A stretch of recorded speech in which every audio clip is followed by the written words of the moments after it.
शब्दों में अर्थ है कि समता और संपन्नता हो, लेकिन देश में अध्यक्ष महोदय 2014 के बाद विषमता जिस तेजी के साथ बढ़ी है उसकी कल्पना भी नहीं की जा सकती है। 140 करोड़ में से 82 करोड़ सरकारी अन्न पर जिंदा हैं। अध्यक्ष महोदय, जो देश को ये कहते हो कि हम दुनिया की सबसे तेज रफ्तार पे चलने वाली अर्थव्यवस्था बनने जा रहे हैं, 3 पर पहुंच गए हैं और ऊपर जाएंगे। मैं सरकार से कहना चाहता हूं कि जब 82 करोड़ सरकारी अन्न पर जिंदा हैं और दूसरी तरफ देश की संपूर्ण संपत्ति के 2/3 हिस्से पर कुछ परिवारों का कब्जा है, अगर सरकार में ये बहादुरी और हिम्मत है तो इस 60% गरीबी के रेखा से नीचे रहने वाले लोगों की पर कैपिटा इनकम क्या है? अगर आपकी अर्थव्यवस्था ऊंचाई पर जा रही है तो हमारे जो गरीब लोग हैं, जो 60% गरीब लोग हैं, उनकी पर कैपिटा इनकम क्या है? और जहां समय समय पर सरकार अपने आंकड़े देती है, कम से कम ये आंकड़े भी दे दे कि गरीबी रेखा पर जो नीचे रहने वाले लोग हैं उनकी पर कैपिटा इनकम क्या है। इससे स्पष्ट हो जाएगा कि 5% लोगों की पर कैपिटा इनकम क्या है। हमारा प्रेमबली कहता है कि धर्म निरपेक्ष गणराज्य बने, राज्य की निगाह में सभी धर्म समान हैं। हमारा सेकुलरिज्म हमें रिलीजियस इक्वलिटी का रास्ता दिखाता है। यही ना अर्थ इसका है। क्या इस पर सरकार अमल कर रही है? देश के 20 करोड़ से ज्यादा अल्पसंख्यकों के, विशेषकर मुसलमानों को दूसरे दर्जे का नागरिक बना देने का प्रयास चल रहा है। उन पर हो रहे अत्याचार प्रतिदिन बढ़ते जा रहे हैं, उनकी संपत्ति को लूटा जा रहा है, हत्याएं की जा रही हैं, घर तोड़े जा रहे हैं, उनके पूजा स्थलों पर कब्जा प्रशासन की मदद से किए जा रहे हैं। अगर ये धर्मनिरपेक्षता, तो धर्म शासित राज्य की क्या परिभाषा है? और हाल ही में हम लोगों ने अध्यक्ष महोदय उदाहरण देखा है कि किस तरीके से उत्तर प्रदेश में कई महत्वपूर्ण जगह पर इस तरह की घटनाएं जानबूझ करके की गई। मुझे याद है उस समय, जिस समय उत्तर प्रदेश का इलेक्शन चल रहा था, बहुत से लोगों को वोट डालने का अधिकार जिनको था, उनको अधिकार से रोका गया और जो लोग वोट डालने जा रहे थे उन्हें डराया धमकाया जा रहा था। ऐसे इंतजाम किए गए थे कि ये वोट डालने के लिए वोट बूथ तक न पहुंच पाए। वो तस्वीरें अध्यक्ष महोदय न केवल हम लोगों ने देखी, बल्कि पूरे देश और दुनिया ने देखी होंगी कि किस तरीके से उत्तर प्रदेश की सरकार के प्रशासन के इशारे पर एक पुलिस के अधिकारी ने महिलाओं को वोट से डालने से रोका और रिवॉल्वर दिखा करके कहा कि वोट डालने नहीं जाओगे।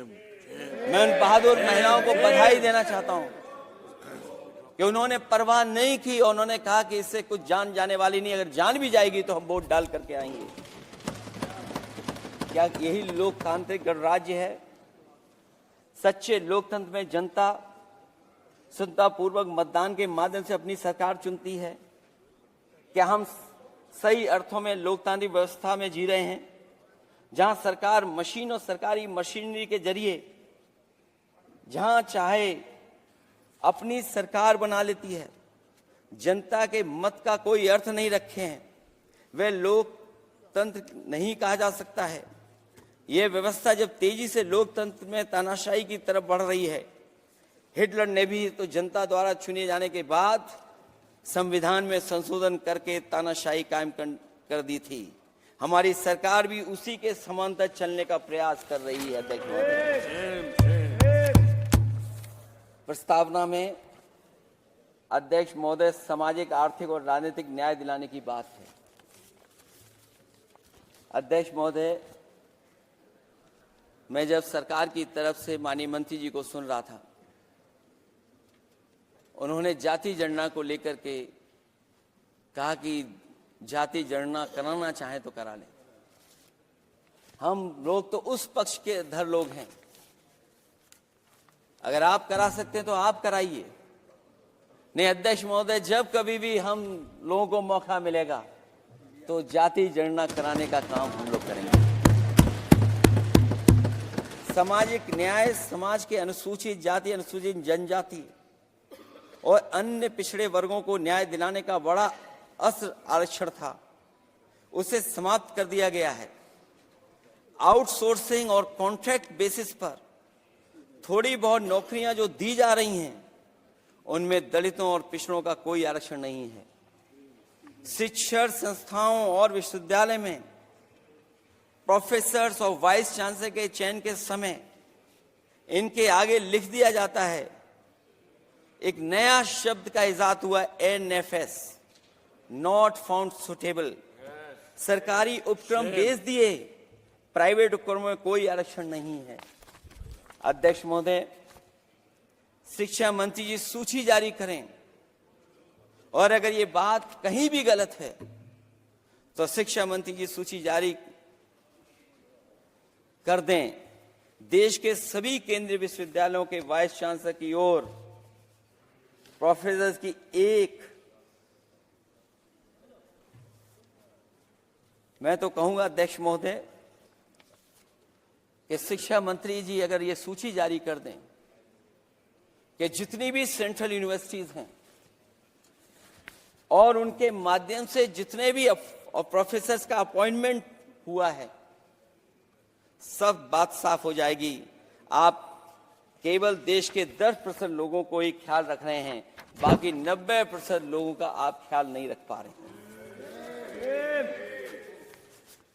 और जाति जनगणना कभी जाति में भेदभाव नहीं बढ़ाएगा अध्यक्ष महोदय। जाति जनगणना जातियों के बीच दूरियां कम करेगा और तमाम हमारे ऐसे समाज के लोग जिनको न्याय नहीं मिला, जिनको अधिकार नहीं मिला है, अध्यक्ष महोदय कम से कम जाति जनगणना के बाद उन्हें अधिकार और सम्मान दिलाने का काम भी हो सकेगा। इसलिए हम इसके पक्ष में हैं। आर्थिक न्याय के बगैर न सामाजिक न्याय मिल सकता है और न राजनीतिक न्याय मिल सकता है। गरीबी का नाजायज लाभ उठाकर धन्ना सेठों की सरकार चुनाव में पैसा बांटकर राजनीतिक न्याय का भी अपहरण कर लेती है। कर्ज में डूबी बड़ी आबादी महाजन के दबाव में अपनी इच्छा के खिलाफ वोट देने को विवश हो जाती है। चुनाव में सत्ताधारी दलों द्वारा पैसे की भरमार के चलते कोई सामान्य कार्यकर्ता चुनाव नहीं लड़ पा रहा है। बड़े पैमाने पर धनवान चुनकर आ जाते हैं। पैसे के बल पर जब तक आर्थिक विषमता समाप्त नहीं होती, लोगों को राजनीतिक न्याय मिल नहीं सकेगा।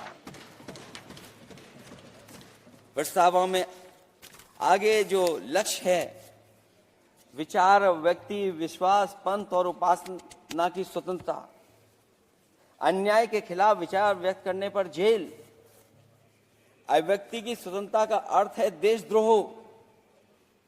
अगर भाजपा के मत के नहीं हैं, दूसरे धर्म के हैं तो प्रताड़ना के हकदार हैं। और अब तो उपासना करने पर भी दिक्कत है, क्योंकि हर मस्जिद के नीचे मंदिर खोजने वाले तत्व इस देश को शांति से रखना ही नहीं चाहते हैं। उन्हें कानून की कोई परवाह नहीं है। मैं इस मौके पर धन्यवाद देना चाहता हूं। सुप्रीम कोर्ट का कम से कम वो फैसला आया है जहां कुछ दिनों के लिए ये पाबंदी लगाई गई। व्यक्तियों की गरिमा और देश की एकता और अखंडता को सुनिश्चित करने वाली